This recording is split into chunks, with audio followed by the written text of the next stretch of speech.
I don't touch gloves at the beginning of the fight. The bell rings, let's go. Every single moment that happened in that fight had never happened before in the UFC, but that's like the fighting style that I created for myself. It's all concepts and being able to make decisions based on the situation that you're in and the most effective way to get where you want to go. And so I felt like it was the perfect example of what my fighting style is. And that's being able to invent something that's never been done before on the spot and in a fight in 14 seconds. You know, I feel like I'm really vilified by MMA media at this point, and I'm not really, welcome back, which is why I haven't gone to a UFC fight since, because I'm pretty sure if I walked into the arena, I'd be booed. Ronda, how you doing? Fantastic. How are you? Very well, thanks. It's nice to see you. Welcome to the show. Thank you. Welcome to my country. What do you think high performance is? High performance, I think it's performing above yourself, as above your average. And when did you first realize it's something that you could do and do it regularly?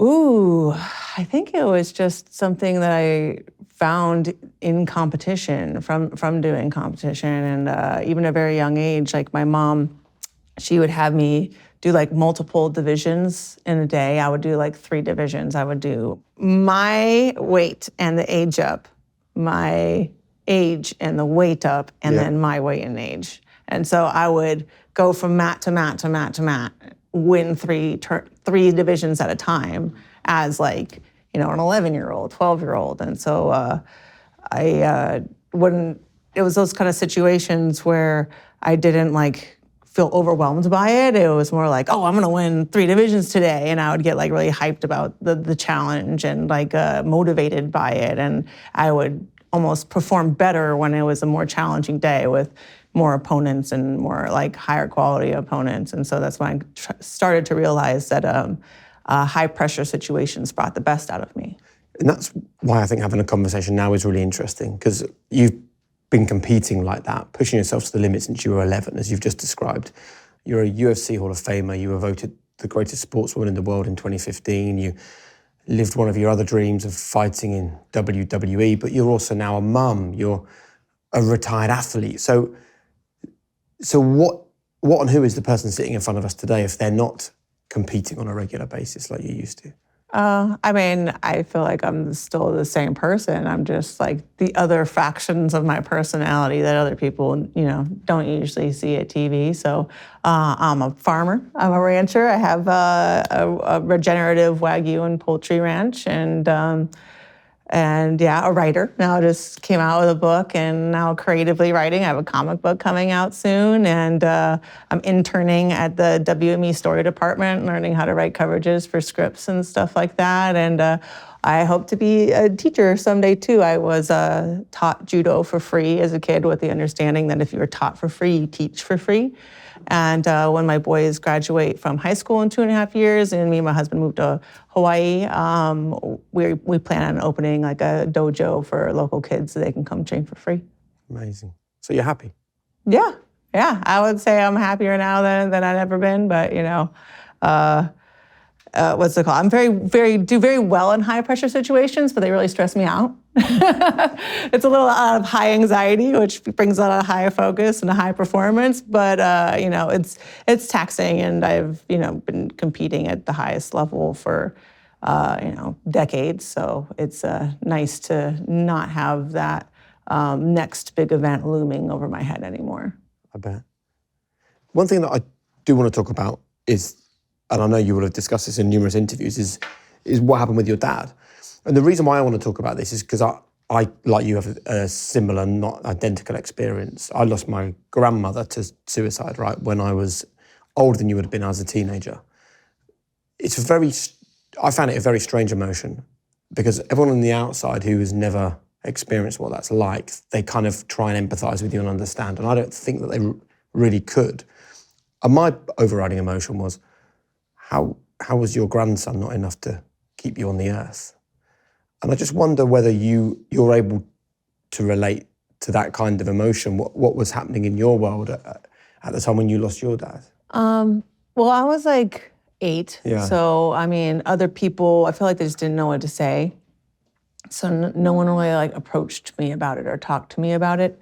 But for me, when I found out what he was going through and why he did it, I understood. I felt like I would have done the same thing. You know, he was had a terminal diagnosis, was in chronic pain all the time. He was going to, you know, lose use of his legs and then his body from the neck down, and he didn't want us to, you know, see him like that. He was used to being a provider. He didn't, you know, we were already tens of thousands of dollars in, you know, medical debt, and he didn't want to be a drain on the family. And so, I mean, I would have liked to have had him for as long as possible, but I wouldn't have wanted him to, you know, endure pain past what he felt he was capable of. Did you have any idea? Because I remember with my grandma, like seeing her just a few days before, and really she said, "Oh, I don't feel in a great place," and I kind of dismissed it. And I wonder whether you had any sense of what your dad was going through. You know, he was really good at hiding it, but there were just like little things, like he just stopped driving me places. He couldn't sit up in the car long enough without pain. Like I started noticing there's pillows everywhere for him to put behind his back and things like that. And yeah, it was just, he was not as active. He was like sitting in our chair in the living room all of the time. And in hindsight, you know, I realized those things, but, you know, as a kid, you're, you know, kind of self-absorbed with what's going on with you. There's a really interesting study, Rhonda, that was done in the UK where they looked at athletes that pursued Olympic ambitions. And one interesting pattern they found is that an awful lot of high achievers had experienced some kind of trauma early on in their life. So the paper they produced was called From Trauma to Triumph. And without being crass about something as sensitive as your father and the decision he took, I'm interested if you can look back now with the benefit of the years that have passed and see what did that teach you that you feel helped you go on to achieve your own success? Well, I think it forced me to look for an outlet. And at that time, I was a swimmer and competing in sports. And that was kind of the way that I was able to express myself and to get all of that, you know, energy out and have something to focus on. But it's also what kind of made me, because I was a swimmer then, it made me kind of I was never really that into swimming, but it made me like it less because there was a lot of time to think about things because you're under the water and you're swimming and stuff like that. So when I got into judo, it just kind of became escape from things because you're forced to be so entirely in the moment. Like nothing exists besides what you're doing. There's no 5 minutes ago or 5 minutes from now. It's just what you're doing. And so kind of being able to focus on something that demands 100% of your attention became, you know, my medicine that I found for myself, which is why I'd, you know, train for hours and hours on end. And even when I was older, why I would, you know, work on one thing for hours. It's because giving something that kind of focus for that much time was a reprieve from what I was going through. Hey guys, do you want £350 off the latest generation 8 Sleep Pod 4 Ultra? It's a pod added to your existing mattress, proven to give you up to 1 hour more quality sleep every night. It's used by sports people, it's used by titans of industry, it's even used by me. And there's nothing else like it on the market. It heats, it cools, it adjusts, and it uses sensors to track your sleep with 99% tracking accuracy. Sleeping on the pod for just 1 week can improve your cardiovascular health as much as 12 weeks of strength training. So to get £350 off the latest generation 8 Sleep Pod 4 Ultra, just go to 8sleep.com/HPP. That's 8sleep.com/HPP. For the people that haven't read the book, would you mind just describing the mindset of a young Ronda Rousey competing in judo at a young age? Like, what was happening in that brain? What was happening on that mat? Well, yeah, the fuck you mentality. I could write novels on it. But yeah, there's certain things that I feel like fighters need to have, and it's like, you know, strength, skill, work ethic, and there's got to be like some fuck you in you. And you can tell it when you see someone who's just competing and someone that's really trying to hurt somebody. I think it's just a safe environment where those things are allowed and you don't have to control yourself. You have a referee or someone else there to stop you. And, you know, when you have that much like pent up frustration and anger at what's unfair in the world, I don't know, it's something that I love and am great at in a kind of way. And I don't have to feel guilty about it. I'm actually like praised for it and I'm able to do amazing things with that. And that's one reason why I feel like combat sports are like one of the best outlets for kids going through a really troubled time, because you're always taught that any kind of like negative emotion or action is bad. And it's just such a great way to channel all those things into something, you know, productive and positive. But, you know, at that age, I just wanted to like be like respected and be great at something. You know, I was like the littlest of all my sisters. And as a swimmer, I was just like mediocre. You know, I wasn't winning anything. And so once I won my first judo tournament, I got like addicted to that feeling of like I won. And it was kind of weird. Judo is not a big sport here. So at school, it was like I had an alter ego. I was like this nerd at school, and then I would go to judo on the weekends, and I was like this up-and-coming prodigy of judo, and then I'd go back to school and be a nerd, you know? So it became like the place where I had not just the most self-respect, but outsider respect and status and stuff like that.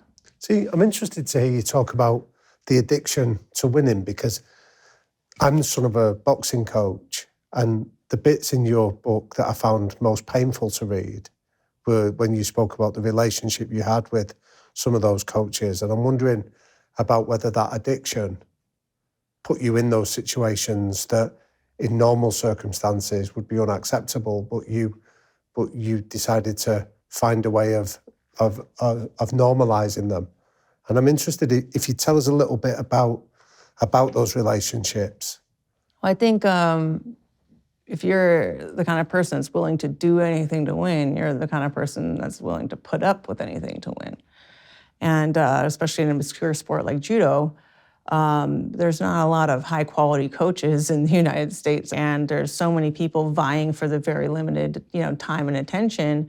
And so in order to get that, you're willing to, you know, put up with behaviors you normally wouldn't put up with, or not speak up when you see other people being talked to What in sort a of way, or behavior? treated in a way. What sort of behaviours? Like what would you say with your judo coach was the lowest? They're allowed to yell at you. They're allowed to insult you, and you can't say anything back. My coach, when I was 16 years old, dislocated my jaw. Like, you shouldn't have been putting that kind of force on a 16-year-old girl's jaw. And but at the time, I was like, oh, this is just what I need to be tough. You know, this is what I need to be able to, or, you know, it's just like, this is what I have to put up with to get the best training that there is. And we had like a coach, Big Jim, who would like go on these rants about how women can't defend themselves against men, and would like grab us by the neck and be like, well, Wasila, what would you do? Like kind of like part of his rant. And he even did the same thing, like, you know, to my mom once at a judo clinic, and she like yelled at him on the spot. But like, this is someone who did this publicly in front of people. I'm not making this up. He felt safe to do that. Well, I think it was because no one could stand up to them, because they're like the kings of their little fiefdoms, and there's no oversight, there's no anything. They're the national coach, so this is what you have to put up with. So when he would like go on these rants, I would literally like be inwardly rolling my eyes, like, here goes Big Jim on his, you know, his rant about how women can't defend themselves, and he's grabbing my neck, and I'm just having to sit through this so he can just shut up and train me. And I know that I could kill him right now, but what is that going to do? If I mouth off at him, he's going to, you know, kick me out or whatever, and then where else am I going to train? And so you're kind of stuck in a position with no options, and then you're conditioned at a very young age to accept whatever behavior you have to in order to get the best training. Later, like with like my coach Edmund in MMA, he'd like become like a father figure and a sibling, and then also a coach, and became like it just became too much control over my life, and wanting to know where I was and what I was doing at all times, and just it got to a point where, me and my family literally had to stage an intervention and be like, these are the boundaries in black and white. And we either adhere to these boundaries or we can't continue on as player and coach. But it was because I was a professional and bringing in large amounts of money that I could put my foot down and I could dictate the boundaries. Whereas when I was an amateur athlete and working with the national coaches where there was no choice, I just had to put up with it. Or what advice would you give to anybody watching this now that might find themselves in a situation where those kind of unacceptable behaviours, maybe not as extreme as someone dislocating your jaw, but where they feel this is a little bit uncomfortable, this is a bit unacceptable? I would always have a plan B. I would always have an alternative in mind. And at that point in my life, I felt like there was no alternative. And if you feel like there isn't, you should be piecing one together at all times and always have something that you could fall back on or a change of plan so you don't feel like you're trapped in a situation. Did you ever feel like walking away? I mean, I did at one point. After the 2008 Olympics, I was like, you know what, I'm just gonna, get an apartment and a dog and be a bartender and I'll be happy with that. And I wanted so badly to be happy with that. But after a while, I just, I don't know, I couldn't force contentment upon myself, which I desperately wanted to. But what people watch in the bars a lot is MMA. So I was sitting in a bar watching MMA being like, I just want to be a bartender. And I'd be watching all this on TV and think like, oh, he did that wrong. Oh, no, you should have done that. Oh, no. And so I would basically call these matches and correct the fighters while I was standing behind a bar. And people would be like, you don't know what you're talking about. You're just some dumb chick. I'm like, I got an Olympic medal in judo. And they were like, judo doesn't really work in a fight. So I was like, I felt like I had a chip on my shoulder not only to prove that I am a great fighter, but also that judo is a really, effective martial art and that women can do it. And I don't know why I found these things personally offensive. Like I was personally offended by people thinking these things. And I don't know, I tried to not do it is basically what I'm saying. But I couldn't not fight. So how do you go from sitting in that bar watching MMA to becoming the most famous female MMA fighter that we've ever known? How did it begin? What did you do? Well, it actually started when I was doing judo, because on Thursdays, the coaches wouldn't show up. I would just fucking destroy everybody. Like in the UFC, not in the UFC, all the guys. I was just tapping out everybody and throwing everybody. And, judo, maximum efficiency, minimum effort. I'm a fucking ninja,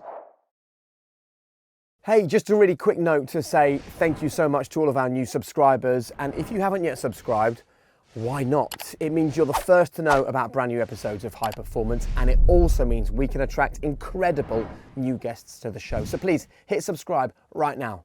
Enjoy the show. What I'm intrigued with here, though, is like wanting to fight in the UFC is one thing, but making it happen is another. Like, what do? Do you pick up the phone to Dana White? Do you how does it happen? Like, you've broken down doors for other women to walk through for the rest of all time. Well, since there was like a glass ceiling there, the spot below the glass ceiling was a Strikeforce championship, which was basically only there because Gina Carano, her dad was connected with the Las Vegas Athletic Commission and started sanctioning women's MMA fights just for her. And she ended up getting, so much support and everything with her matches that they basically created the Strikeforce 145 division championship for her to fight for. And, one division. They ended up adding a 135-pound division later as well. But I had fought previously at 154 because we weighed in the day before for judo. And I had like years of battling like eating disorders and stuff like that. And after I was vegan for a while, it really helped like reset my relationship with food. And what damaged that relationship with food?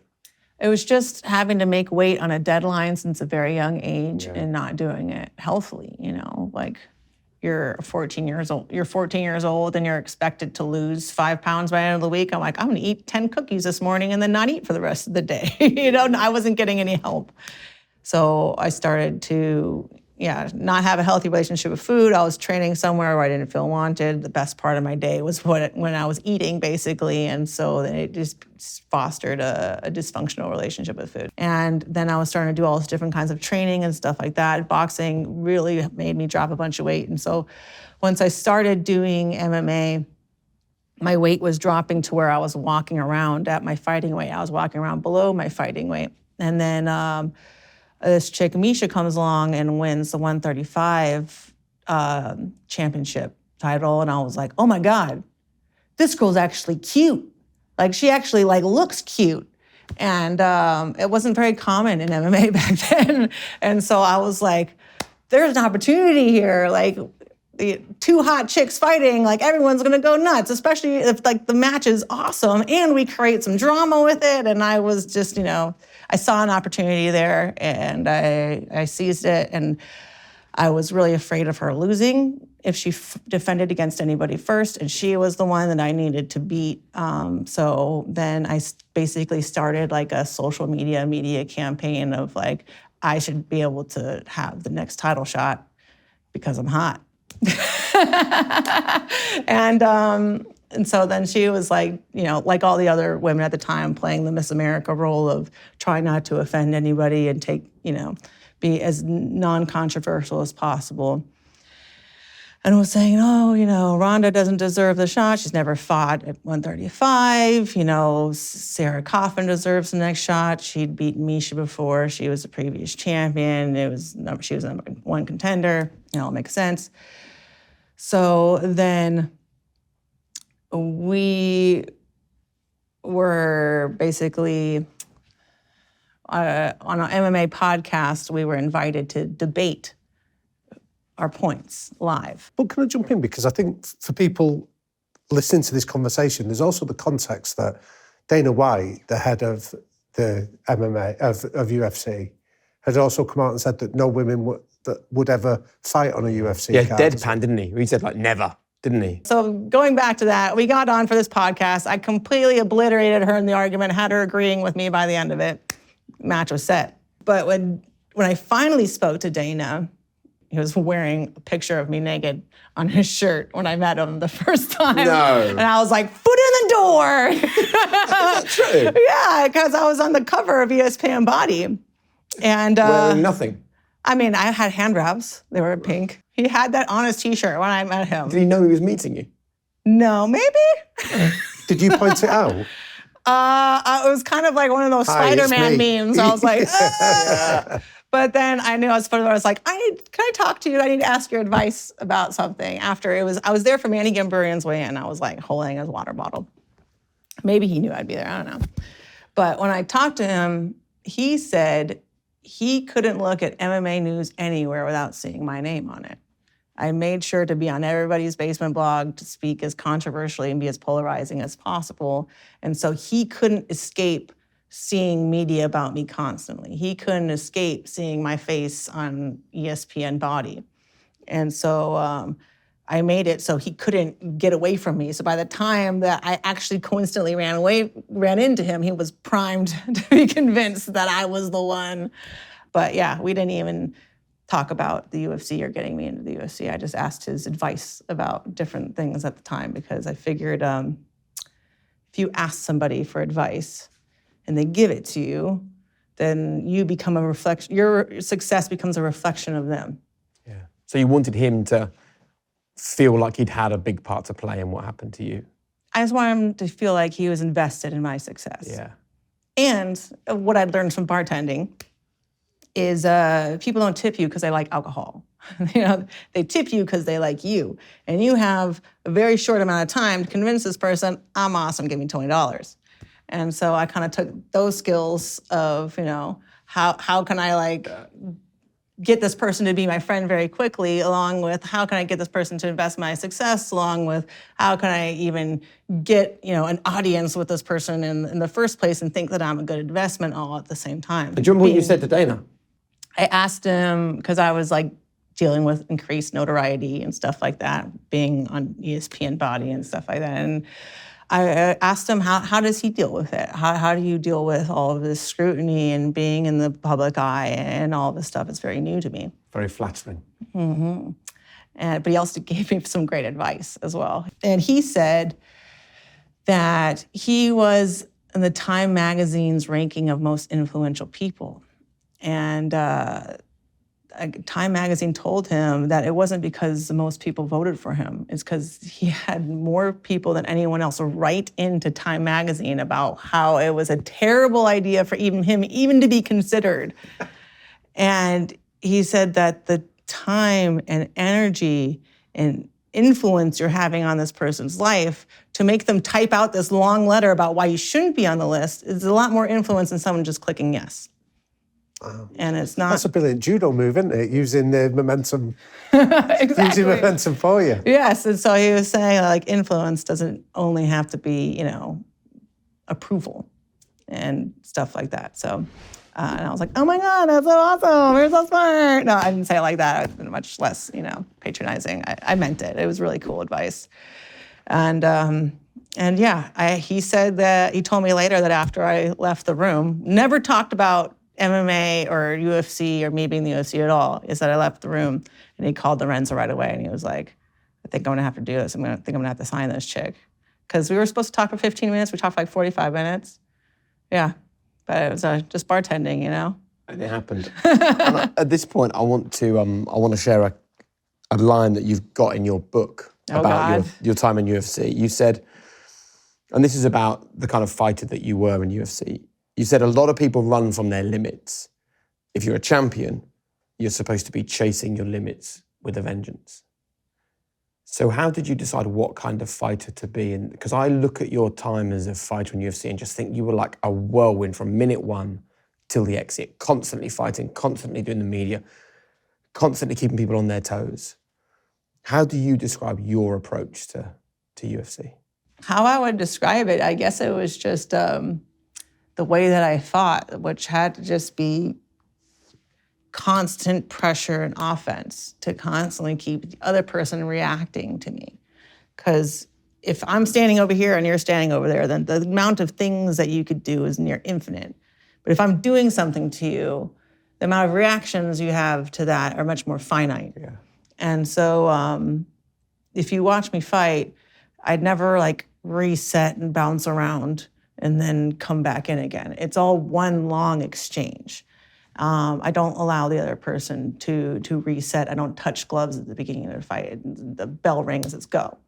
And that was something that I learned from judo, and my mom taught me that most fights are won within the first exchange, the first time you touch someone, and she would teach, throw off the grip. Second you touch them, you throw. Second you go.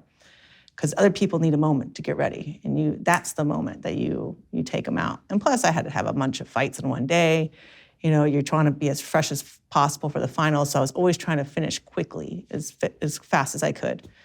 And a lot of people, they think, oh, I have a fight. This is the only fight I have today. I have 25 minutes for this fight. Whereas, I was working with the limitation of having a decade of experiencing concussion symptoms more often than not. I couldn't take that kind of punishment, so I had to end fights quickly. I had to constantly keep the person reacting to me, which is, offense is the best defense kind of a thing.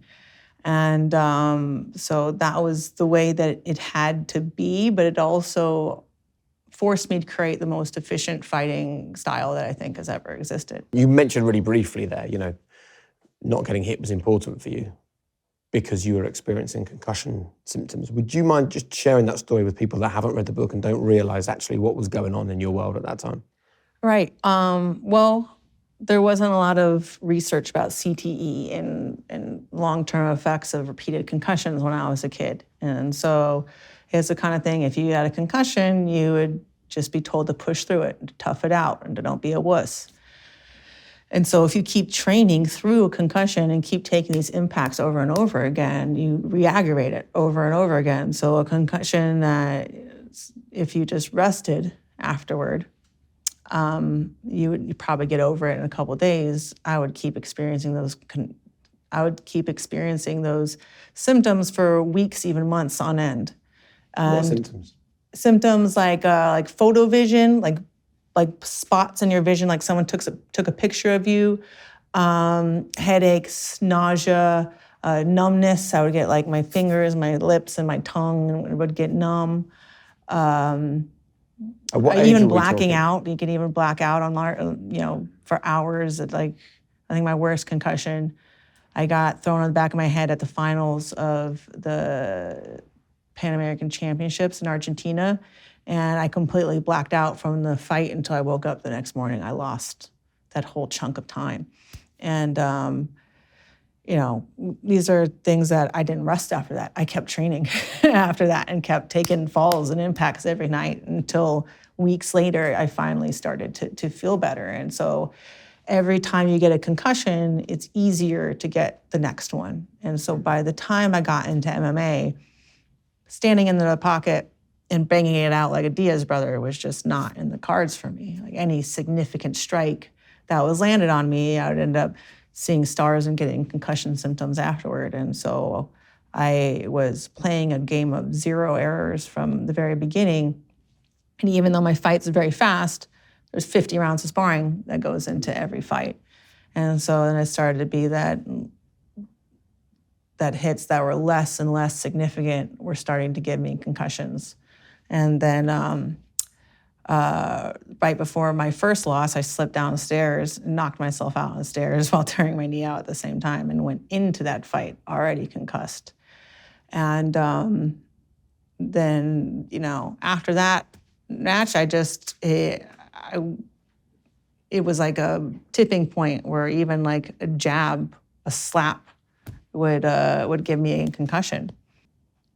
And then I went in for another match, and same thing. First time I got touched, I was completely out on my feet, and I just knew that even though I'd never been faster or stronger or a better mixed martial artist, I just didn't have the hardware to continue taking those hits and fighting at the top level. So I had to make the decision to leave while not really having the freedom to talk about it because I wanted to go into the WWE, and they already have a complicated history of concussions. And if they knew, I don't think they would have hired me. And if they knew how often I was getting concussions while working for them, they wouldn't have allowed me to perform as much as I did. Hey, I just wanted to dive in and say we're so proud to be working with Manual on today's episode. And I'm so pleased to be joined by Manual's testosterone replacement therapy doctor, Dr. Manny. So what's going on when it comes to men and testosterone? About 1 in 4 men have low testosterone or are experiencing symptoms of low testosterone. Low sex drive, erectile dysfunction, low energy levels, low mood or anxiety. And how important is it, you think, if someone thinks they might have a problem for them to get in touch? The simple thing to do is one of the finger prick blood tests that you do at home. You send it back to us. We can then find out if you have actual low testosterone on blood tests. What does treatment look like? Treatment can either be with injections or with creams or gels that you put onto the skin. So those are the ways that we can replace testosterone. If you would like to know more, or maybe you're thinking that maybe you might have low testosterone, then all you need to do is hit the link in the description to this show and use the code HP45 for 45% off your first at-home testosterone blood test. But what upset me when I was reading some of the details of those concussions you were going through is, I made reference before that my dad was a boxing coach, and one of his mantras was that it wasn't his job to be brave on behalf of his athlete. So he'd often intervene if he could see what they couldn't. And I'm interested that, did anybody ever try and step in for you? And because rather, I get that you wanted to keep fighting and your nature, but where was the people around you that were trying to protect you and look at the long game for you? The thing is, I was very good at hiding that I was hurt. I also came from a sport where there was decisions from the referee. So you had to make it look like if you're hurt, you were never hurt. If you were tired, you're never tired. And in like, sparring and stuff like that, if someone hit me and I was like seeing stars or had photo vision, I didn't want anyone to know that. I was like embarrassed that anyone could hurt me and kind of like ashamed of it and maybe in denial. Did you lie to doctors? I mean, yeah, I didn't tell them as,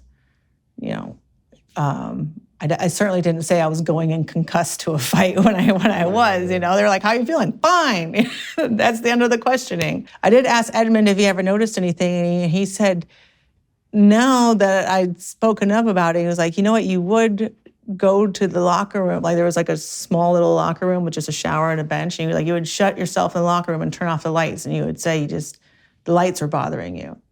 And I would shut myself in the room and be in the dark for a while and then come out and say I was fine.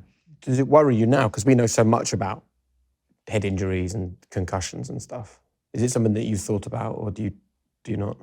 I mean, before I went to WWE and had to get all those brain scans and everything checked out, I was literally crying every single time that I lost my keys or my phone. My husband, I was like, oh my God, it's that. I don't know where my phone is. I couldn't think of this word. It's like, and I was constantly like crying, really upset about it. But then when I finally got scanned for WWE, which I was really, really nervous about, they were like, and they were like, wow, we're really surprised of how good your brain looks. We do have, there's Alzheimer's and dementia in my family from family members that were not, taking all the impacts that I was. So for now, everything looks great, but for the future, I'm just really appreciating all the time that I have with my family. And, I never wanted to put a perfect body in the ground. I wanted to use everything that I had while I had it, and I didn't feel like I was saving myself for a long life. I just wanted to, your body is the greatest tool you'll ever own, and I wanted to use it until it was down to a nub, like the hammer that was my body. I wanted to do everything and build everything that I could, and so, I don't regret anything at all, and if I end up paying for it later, that's the price that I'm willing to pay. Can I ask you about your attitude to being a champion, though?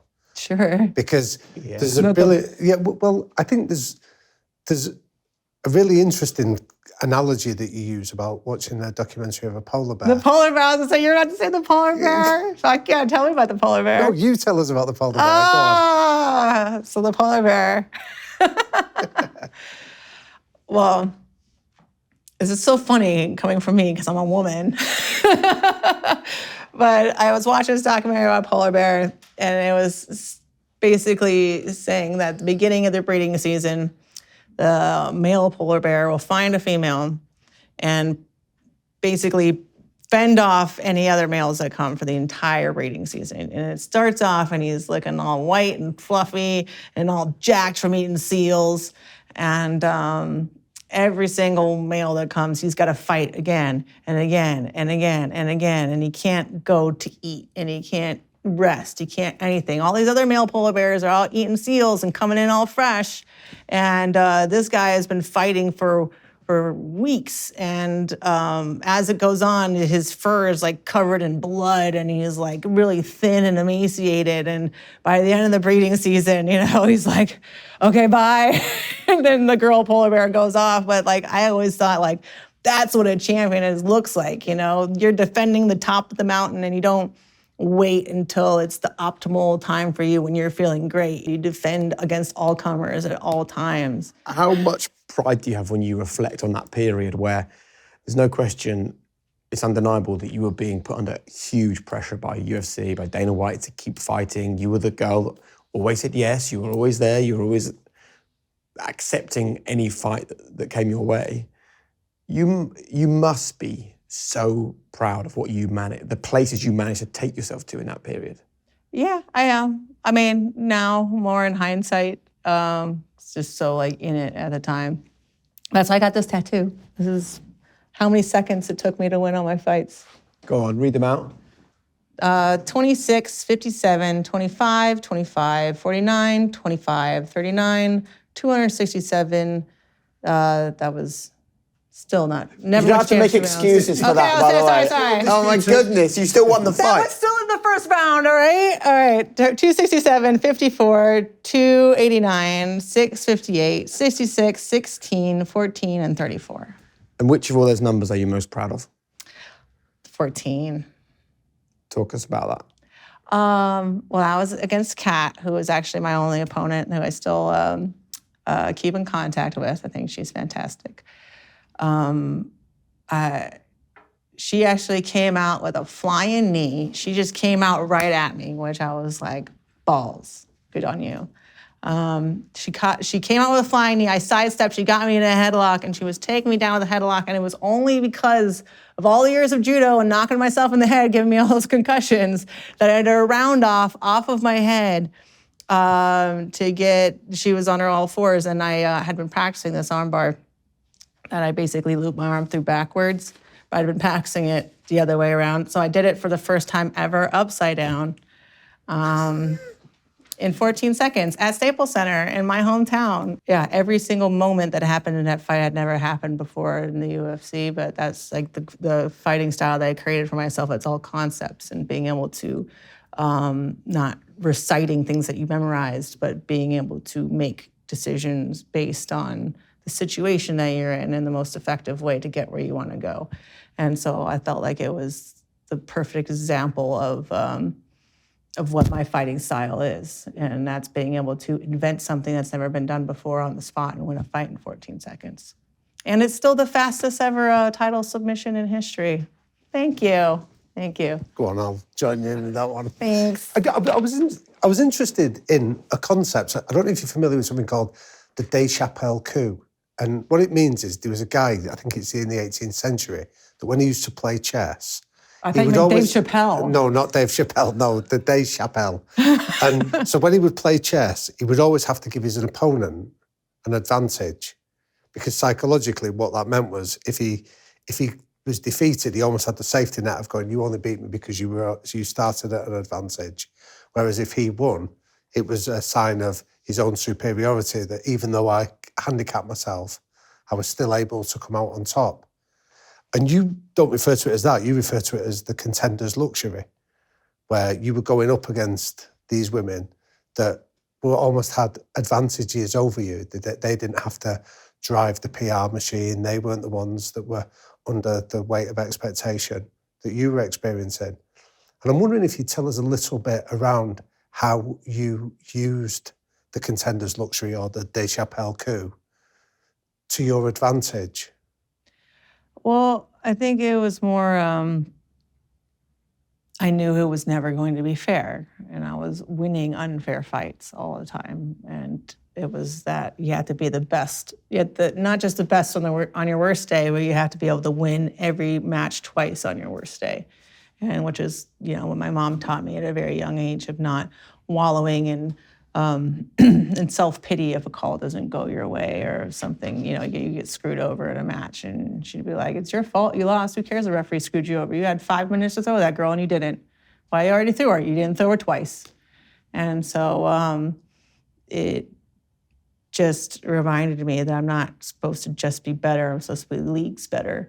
And so every time I was able to beat somebody that had those advantages over me, it wasn't like, I'm not just better, I'm leagues better than you. But then tell us about that, because you're a mum now, and there'll be lots of parents watching this that'll be thinking, how do I get my kids to understand that life isn't fair and it's how you play the hand you dealt with? You gave us some examples of what your mum had said, of she wouldn't allow you to moan or complain. It was still your fault you got beat. How would you advise any parents then to be able to inculcate that way of thinking into their own children? Man, that's a tough one, because my girl hasn't started doing sports yet. I only experienced what my mom did with me. Winning's a bitch, but revenge is a motherfucker. That I was 11. She would tell me that I would always get so devastated when I lost. This isn't like a new thing. It would break my heart. And my first junior nationals I lost, and I shut myself in my room and cried for a week. I wouldn't come out. I was 12. And my mom never told me not to be upset, never told me that it's okay to lose. She told me that it's a huge advantage that I have and that I let it hurt me and still keep doing it over and over again. Because like, she would say, you want it more than anybody else. And that's why in every match, there's a moment where it's up for grabs and it's the person who wants it most that's going to take out. It's the person that wants it most. It's the person who wants it most that's going to reach out and grab that victory in that moment. It taught me that being willing to get your heart broken over and over and over again and not allowing yourself to care any less and not guarding yourself from that hurt or becoming callous to it is a huge advantage. And so yeah, that's why I take losses really, really hard, but it's also why I train so much harder than anyone else. Your big defeat in Australia clearly hurt. I mean, we've both read many books over the years. I haven't read very many books that have shared the searing, it's not even pain, it felt like so much more than that for you. I mean, there was a line in your book after your defeat to Holly Holm, this is November 2015. The phrase in your book is, dying would be better than this. It really hurt that much. Yeah, I mean, no one else will get it. Everyone will be like, you made such a big deal about it, you should just get over it and all of these things. But those were all said by people that would never be in that situation. So there's a reason for that. And the only reason I'm in that situation is because I allow things to hurt that bad and that I allow something like that to be that important to me. And, you know, no one is ever going to get it. And the pursuit of being understood by strangers is a futile one. And for those that haven't read the book, would you describe the pain for them?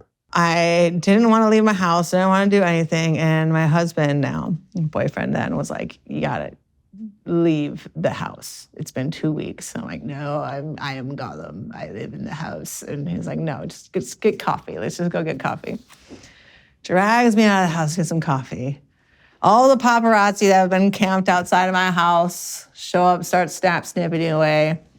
Wanted to let us get footage of a real loser in the wild, I'm like, oh God, this is the worst. So after I'd knocked all my teeth loose, I had to go get root canals on all my bottom teeth at once.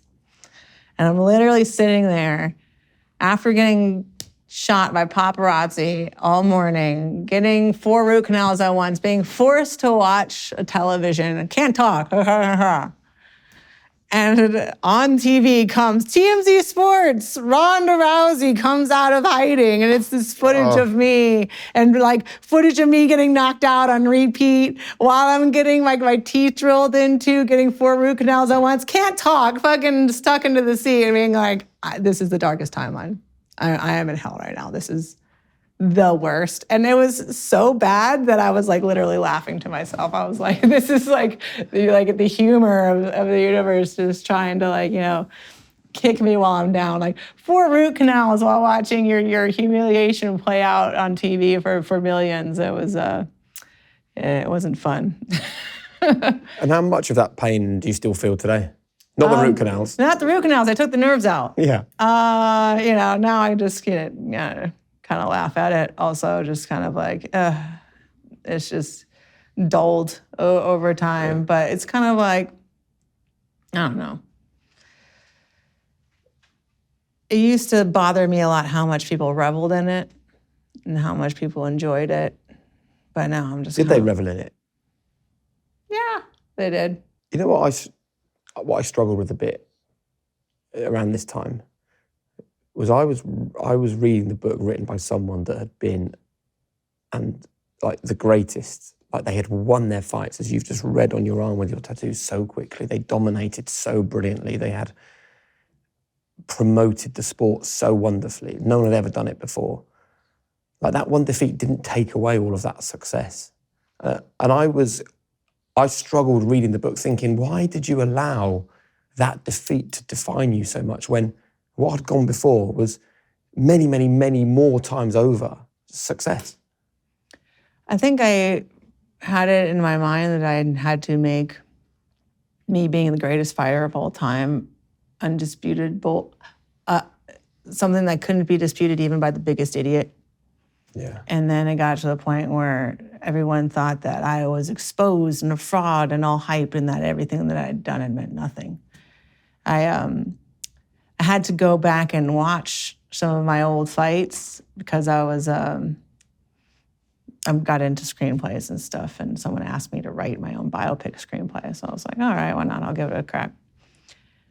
And I hadn't watched my old fights in forever.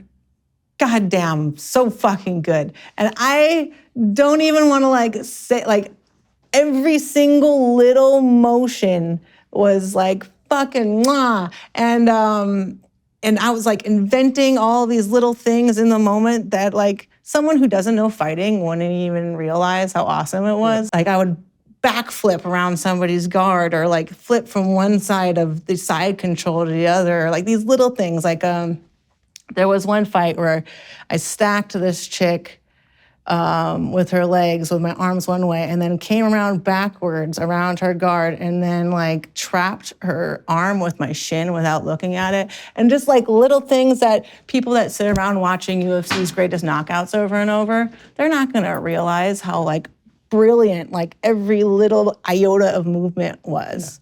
Yeah. And yeah, now I'm just like, oh, well, only the great can recognize greatness. And so like, it made me realize that I'm at such a higher level than everybody else. And everything was so efficient and so well done that unless you know what you're looking at, it just all looks the same to you. I look back at that because it was just like, you know, you can't tell in my house that I was a fighter. There's no like pictures of me and my husband doing MMA or wrestling or anything like that. It's a very normal looking house. I don't sit around thinking about like, hey, remember when you did that thing? Yeah.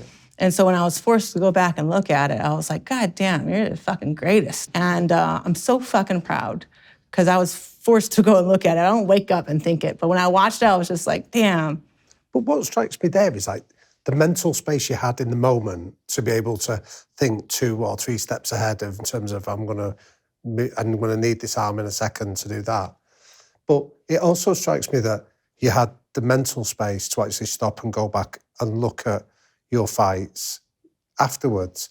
Do you think you'd have benefited from having more time between the fights to do precisely that rather than keep saying yes when Dana White was announcing in the press conference after one fight that you're going to fight again 8 weeks later?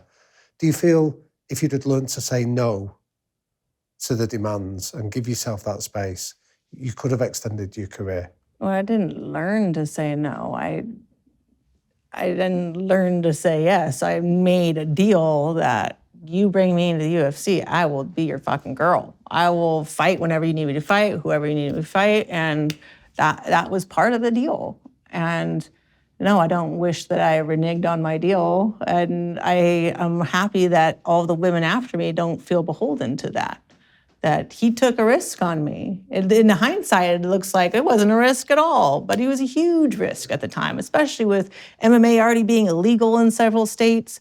It might be a bad look on the UFC to have like woman cut up and bleeding and getting beat on television when they were calling it human cockfighting and stuff like that. It was a big risk.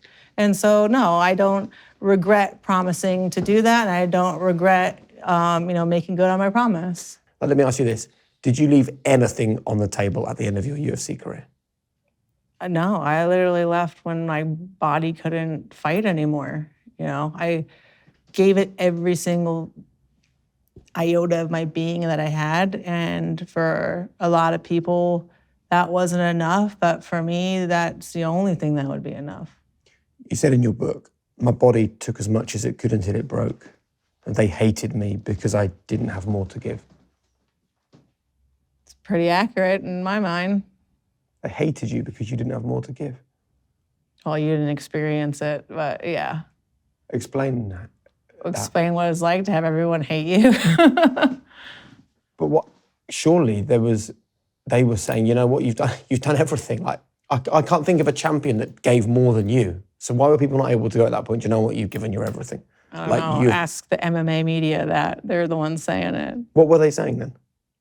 No, that I, was a fraud and I was hype and I was exposed and I was never anything and just lucky and all of these things. And that I wasn't gracious or a good loser or, every other thing that I, just assume at this point because I don't take the time to read it. Yeah. But everything that could be said that was negative was said, and I feel like I'm really vilified by MMA media at this point, and I'm not really welcome back, which is why I haven't gone to a UFC fight since, because I'm pretty sure if I walked into the arena, I'd be booed. No. Yeah, that's how it feels. But I don't understand. Like, I don't understand that. Do you understand that? I mean, I live it.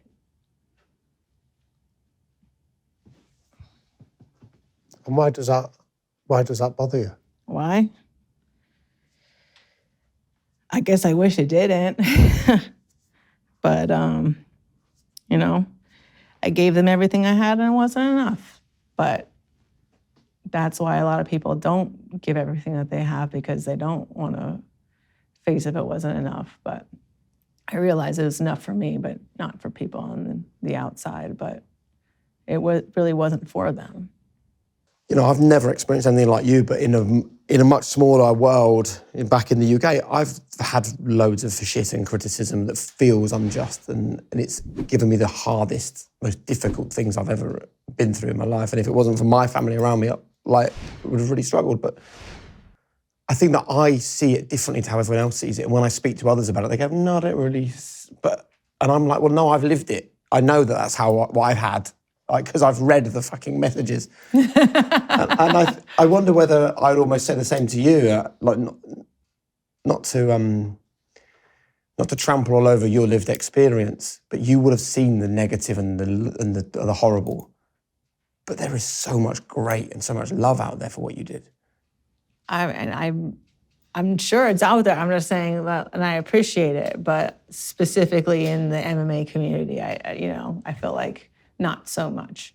Outside of it, I've seen that, like, the average person on the street, like, people that I meet, like, at the grocery store, playground with my kid, everyone's so nice and gracious. But I'm just saying, from the world that I came from, I don't think that is the way that I'm really viewed. But I don't really, read their media or their comments or anything like that anymore. But is there a particular comment that you did read at the time that you can recall that stays with you? No, I went like cold turkey on. I used to, it was really bad. I used to wake up in the morning and look at my tagged pictures and read my comments like the morning newspaper. But I had to, Why? Why? Because, I don't know, wanted that hit of outside validation, that I'm so happy that I don't seek that anymore. And I feel like maybe that's the only way that I would have been able to broken from it. But I think it's, if it feels like everybody in the world loves you and is putting you on this pedestal, you feel like you have to keep that going. And when I felt like I lost it, then it was, I can't look at it anymore. And every tagged picture, I have people that literally are mentally unwell and spend hours out of their day basically coming after me and my family and my friends, posting negative stuff on their pages, my pages. If I have tagged pictures open, it's just completely flooded with images of me, and any kind of embarrassing picture of me, getting knocked out, me covering my face when it was all messed up at the airport, and constantly to this day. And so people literally hound me with that, so that I don't look at anything online anymore, because that's all it ever is. I can't look at the comments, I can't look at the pictures, because it's just a wall of negativity waiting for me. See, what interests me about that is there's two bits in your story that one of them I thought was a really fascinating competitive advantage, and the other one just made me laugh out loud, if I can recount them. There was one when you were fighting that you used to not allow footage out there of what you were doing, so you'd surprise your opponent. And I love that from a competitive point of view. So you were happy to be anonymous. And then the other one that made me laugh was when you remember recounting the sad death of Robin Williams, and you described being sat on a park bench deciding what you were going to post on Twitter, and then thinking, who gives a fuck about my opinion? Yeah, get over yourself. Sit the fuck down. Sit down. Yeah. But they were two moments when I sensed in the book that you were actually happier in the shadows, not having to be front and centre, not telling people what you were doing, not giving people your opinion.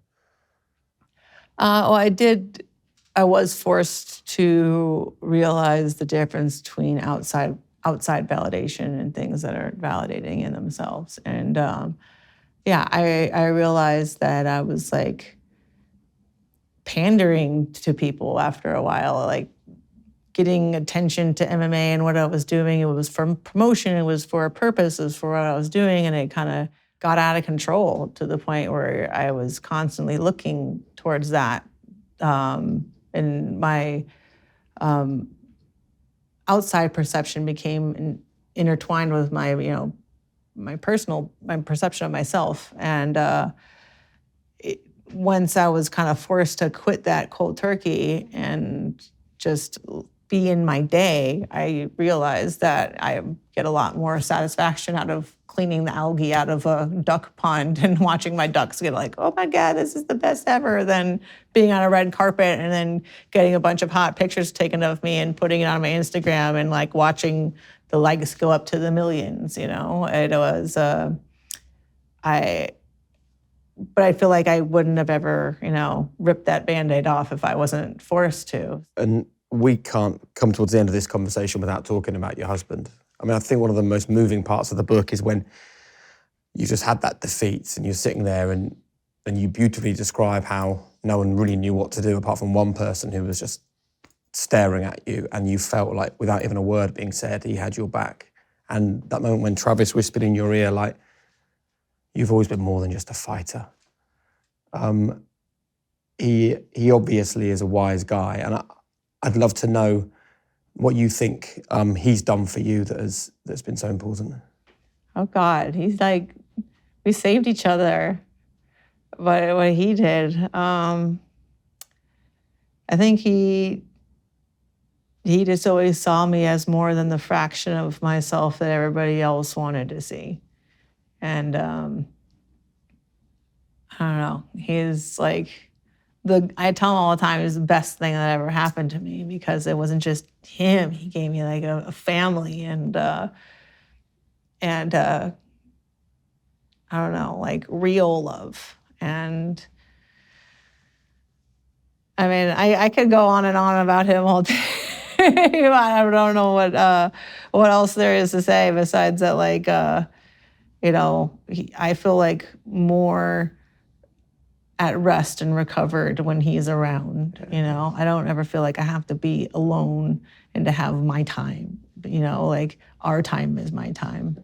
And I couldn't imagine getting through all of that without him, but he was just so patient and so kind to me. And he never tried to rush me through anything, but he also never tried to enable the worst in me. But he just kept like the crepes and the chocolate coming, and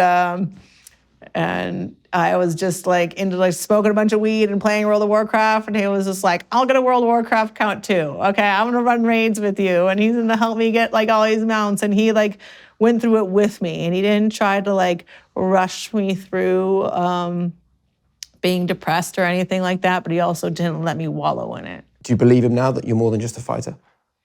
Well, of course I'm more than just a fighter, because I don't fight anymore. Because then I would just cease to exist. But yeah, anyone who criticizes who I am as an MMA fighter is a fucking idiot, because I'm fantastic.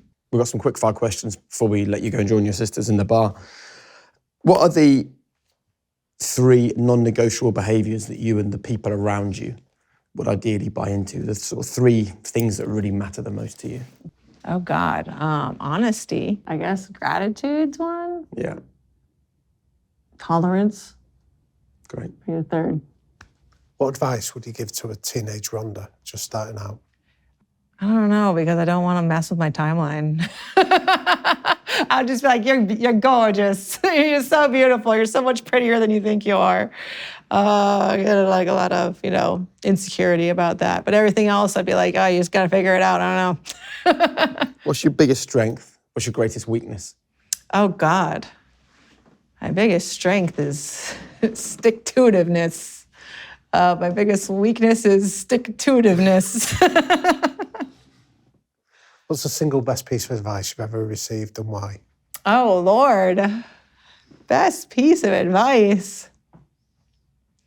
I don't know. The Travis Brown, you're more than just a fighter, was pretty clutch at the moment. And why it came at the moment that I needed it the most. And the final message for people that have listened to this incredible conversation, something to leave ringing in their ears, really, your one golden rule, if you like, for living a high-performance life. You got to be the best on your worst day, because it's just, you're not always going to be on a good day when you need to be at your best. And you can't be like, oh, I just had a bad day. My mom would say all the time, what if the Olympics happens on a bad day? What if you break your leg in the middle of a match? What if you're sick? What if this, or that? Because you have this one day that your whole life, everything that you're training for comes down to. You need to be able to dig deep and still be the best anyway. Ronda, thank you so much. Thank you, guys. I really enjoyed that. That was brilliant.